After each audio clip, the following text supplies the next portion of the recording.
जिनके बारे में हम क्या कहें और क्या ना कहें। हमारी कंपनी के कंट्री हेड है, मोटिवेशनल स्पीकर है, बिजनेस कोच है, ट्रेनर है और एक बहुत अच्छे व्यक्तित्व के धनी। बेसिकली होता क्या है कि आदमी कितना ही पढ़ा लिखा हो जाए, कितने ही बड़े ओहदे पे हो जाए, लेकिन दो वक्ता है हमारे सामने, और एक वक्ता जो है जो डायरेक्ट स्ट्रेट फॉरवर्ड बात करता है, वो हमें समझ में नहीं आएगा, और एक वक्ता है हमारे पास में जो हमारे दिल की बात करता है। कौन सा समझ में आएगा? सिंपल सी चीज भाई। एक मैंने एक उदाहरण देखा, एक पिताजी अपने बच्चे के साथ में गए, उसके बर्थडे की तैयारी कर रहे थे, तो एक किराना दुकान पे वो गए, और किराना दुकान पे जाकर उन्होंने बोला, साहब ये मेरी लिस्ट है, इस लिस्ट के हिसाब से मुझे सामान चाहिए। बोला हाँ साहब मिल जाएगा, आप मुझे लिस्ट व्हाट्सअप कर देना। बोले सामान, बोले रेट, तो क्या मार्केट के रेट से जितना पता कर लेना साहब, उससे आपको 10-20 रुपए कम ही मिलेंगे, और स्वागत है साहब आपका, जब भी आपको लगे, आपको जब भी लगे आपका स्वागत है। बोले साहब मुझे 2 महीने बाद मिल लगे। बोले साहब 2 महीने नहीं, 6 महीने बाद लगे, आप मुझे सिर्फ फोन कर देना, आपके घर माल पहुंच जाएगा। और बेटा उनके साथ में बालक था उनका, वो पूछता बेटे से कि बेटा ठंडा पियोगे, चॉकलेट खाओगे, क्या लोगे? साहब आप चाय पिए। वहीं वो दूसरी दुकानदार पे गया, उसने बोला साहब ये लिस्ट है, वो फोन पे बात कर रहा था, हाँ ठीक है मिल जाएगा कोई दिक्कत। अरे क्या हुआ 30 किलो चाली का? उसका चाह कब चाहिए? 2 महीने। अरे 2 महीने बाद चाहिए, अभी मेरी जान खा रही।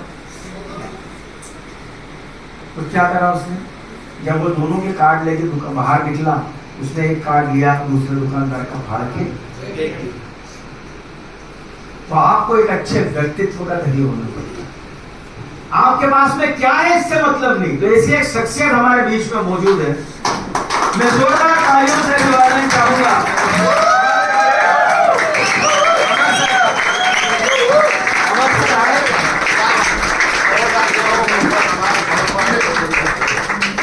बहुत आभार।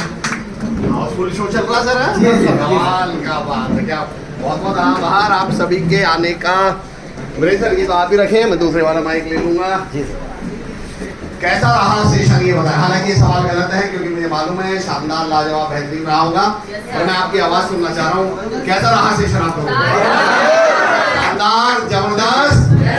तो एक बार जोरदार हो जाए वीरेंद्र सर।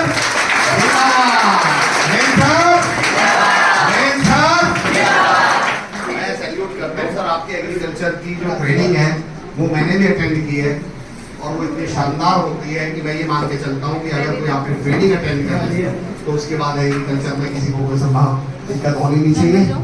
मैं 2 मिनट आपसे बात करूंगा, और उसके बाद मैं आपको एक ऐसी खुशखबरी दूंगा, आपको आनंद आ जाएगा। दीदी बैठ जाओ, ही मानेंगे भैया।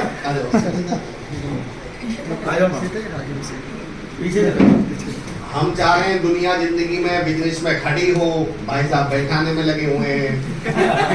हम खड़ा करना चाह रहे हैं आदमी को, इंसान जिंदगी में खड़ा हो जाए। चलो बहुत बढ़िया है। सिर्फ एक विषय पे मैं बात कर रहा हूँ आपसे कि इतनी तमाम ट्रेनिंग्स के बावजूद, इतने सब कुछ के बावजूद, राहत इंदौरी साहब का एक शेर है, मुझे बहुत पसंद है। मैं चाह रहा हूँ वो मैसेज हम सब अपने साथ लेके जरूर जाएं। राहत साहब ये कहते हैं कि सब कुछ के बावजूद इतनी बड़ी ट्रेनिंग हो जाओ, कोई मोटिवेशनल स्पीकर आ जाओ, कंपनी आ जाओ, उदासी साहब, हमारी जिंदगी में बदलाव कौन ला सकता है? राहत साहब की लाइन, आपके शहर के बड़े शहर कि ना हम सफर ना किसी हमनशी से निकलेगा, हमारे पाँव का कांटा हम ही से निकलेगा। हमारे सिवाय कोई ताकत हमसे बदलाव नहीं ला सकती। तो आप में से कोई है जो मुट्ठी भींच के ये कहने के लिए तैयार हो कि सर आज के बाद मैं अपनी जिंदगी की जिम्मेदारी स्वयं लेने के लिए तैयार हूं, और मैं अपने सपने पूरे करके दिखाऊंगा?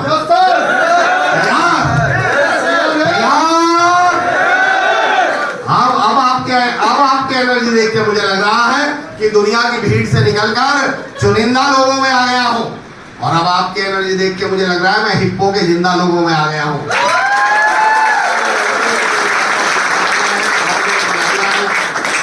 मैं जिंदगी में सिर्फ एक बात मान के चलता हूं, जो मैं इतनी बात कर रहा हूं इसलिए कर रहा हूं कि मैं चाहता हूं कि जब आप यहां से उठें, अगले, ना केवल अगले सीजन के लिए बल्कि पूरे जीवन के लिए, मैं कहता हूं सीजन से ज्यादा महत्वपूर्ण है।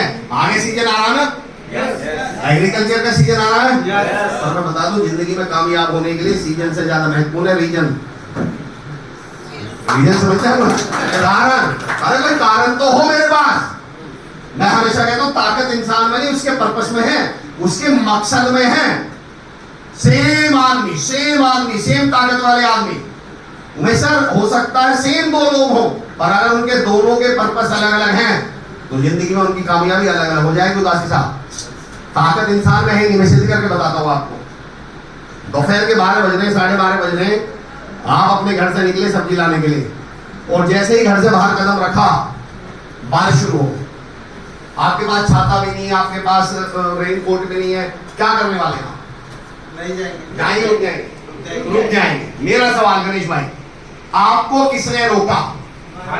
जोर से बताइए, जोर से बताइए। अगले दिन ठीक 12:30 बजे आप अपने बेटे को स्कूल से लेने जा रहे हैं, बेटा स्कूल के बाहर खड़ा हुआ है, बेटी स्कूल के बाहर खड़ी हुई है, आप अपने घर से कदम बाहर निकालते हैं, बारिश शुरू हो जाती है, आप रुक जाएंगे? अरे नहीं रुक रहे? अच्छा, तेज बारिश आ गई, अब तो रुकोगे? आंधी आ गई और जो तूफान आया, नहीं रुकोगे? ये अपने आप से झूठ बोलने बंद करोगे, आपको बारिश रोक रही है। ये दुनिया का सबसे बड़ा, आपको बारिश ने नहीं रोका, मकसद ने रोका है। अरे कल मकसद ही घर से टिंडे लेने जाना है, जब घर से बाहर निकलने के मकसद ही टिंडे लेने जाना है तो बारिश तो छोड़ दो, बूंदाबांदी रोक लेंगे। और घर से बाहर जब निकलोगे ना बेटे को लेकर, सारा खेल किसका है? पर्पस का है। आप जो करने बैठे हो ना, अभी गर्मी भी बढ़ेगी, निमाड़ में तो ज्यादा गर्मी पड़ रही होगी, मालवा में भी गर्मी पड़ रही होगी।